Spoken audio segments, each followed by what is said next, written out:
वहीं उपराष्ट्रपति जगदीप धनखड़ ने अचानक इस्तीफा देकर देश की सियासत में एक भूचाल ला दिया है। जिस अंदाज में जगदीप धनखड़ ने इस्तीफा दिया उससे अब सब भौचक्के रह गए हैं। अब तलाश उन वजहों की हो रही है कि आखिर धनखड़ को इस्तीफा देने की नौबत क्यों आई। यहां पर ऐसे समझिए चट इस्तीफा पट मंजूर, क्योंकि रात 9:30 बजे खबर आती है कि जगदीप धनखड़ उपराष्ट्रपति पद से इस्तीफा देते हैं।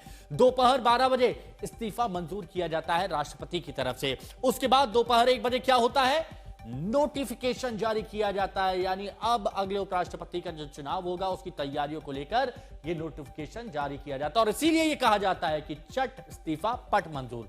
लेकिन धनखड़ का इस्तीफा क्यों, उपराष्ट्रपति थे लेकिन इस्तीफा क्यों दिया, तो थ्योरी नंबर 1 यहां पर क्या आ रही है। बीएससी की बैठक से तनातनी बढ़ी है, यानी बिजनेस एडवाइजरी कमेटी की बैठक हो रही थी और उस बैठक में से तनातनी बढ़ गई है। यह थ्योरी नंबर 1 है जो सभी के सामने आ रही है, जिस पर चर्चाएं भी की जा रही है। थ्योरी नंबर 2 क्या है, थ्योरी नंबर 2 में यह खबर है कि सदन में जेपी नड्डा की टिप्पणी से बात बढ़ गई जो जगदीप धनखड़ जी को बुरी लगी है। यह थ्योरी नंबर 2, यह आशंका भी जताई जा रही है कि जेपी नड्डा की टिप्पणी से बात बढ़ी है। हालांकि जेपी नड्डा ने इस पर स्पष्ट कह दिया है यह हंगामा करने वालों के लिए उनकी तरफ से कहा गया था। थ्योरी नंबर 3 क्या है कि बैठक में नड्डा रिजिजू के ना आने से नाराजगी है कि जेपी नड्डा वहां पर नहीं थे, संसदीय कार्य मंत्री किरण रिजिजू वहां पर नहीं थे और इसी बात से जगदीप धनखड़ नाराज हो गया और वो नाराजगी इतनी बढ़ गई कि इस्तीफा दे दिया गया।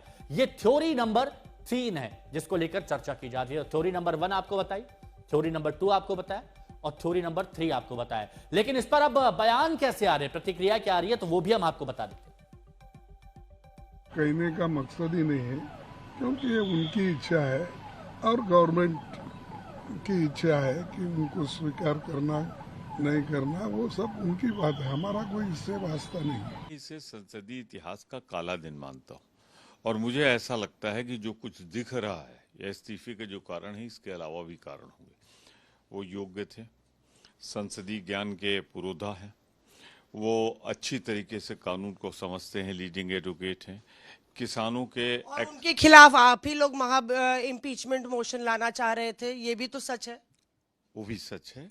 जिस घटना पर जिस प्रकरण पे था वो प्रकरण बेस होता है, पर जब सरकार चुनती तो सरकार है, बहुमत उसका होता है। तो 5 साल के लिए उन्होंने चुना था। 5 साल में 2 साल में इनकी गतिविधियां ऐसी क्या हुई, क्यों हुई, मैं कहूँगा ये काला अध्याय रहेगा भारतीय जनता पार्टी के इतिहास में। सरकार की तबीयत में प्रॉब्लम ये है तो उनको कोई ना कोई बकरा मिलना चाहिए, तो वो कुछ ना कुछ बहाने बना के बेचारे को उतरवा दिए। तो आप देखिए, अब यही मिला, किसानों का एक जाति मिला इस सरकार को कि उठाते ही उनका बेइज्जती कर दे। तो हम सब लोग देख रहे, देश गवाह है कि कल सुबह तक स्वास्थ्य ठीक थे, हाउस चला, हाउस की नोटिफिकेशन का 20 दिन पहले हम सबको मिला, तो जब तक स्वास्थ्य ठीक थी। तो मुझे लगता है ये जो बीजेपी का वायरल चल रही है ना वायरस, ये कई पेशेंट तक निकले। उनके दिमाग में काला है, दाल में काला नहीं है। There is a black in there brain.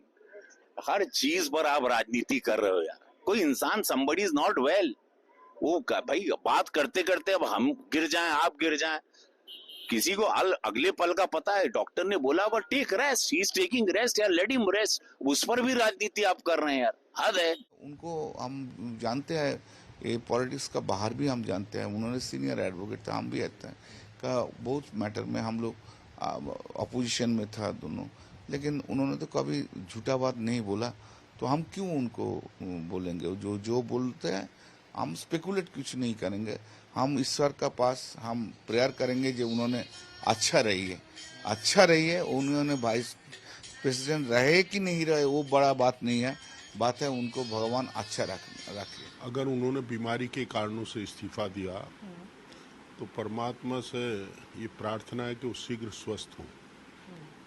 उन्होंने देश की बहुत सेवा की है भिन्न पदों पर रहते हुए, और हम चाहेंगे वो स्वस्थ रहें तो आगे भी देश को उनके जो ज्ञान है, उनका जो अनुभव है, उसका लाभ प्राप्त हो सकेगा। और कोई हिडन रीजन है तो हम कुछ कह नहीं सकते, क्योंकि जब भारत का उपराष्ट्रपति कोई बात कहे तो विश्वास करने योग्य होती है, हम विश्वास करते हैं।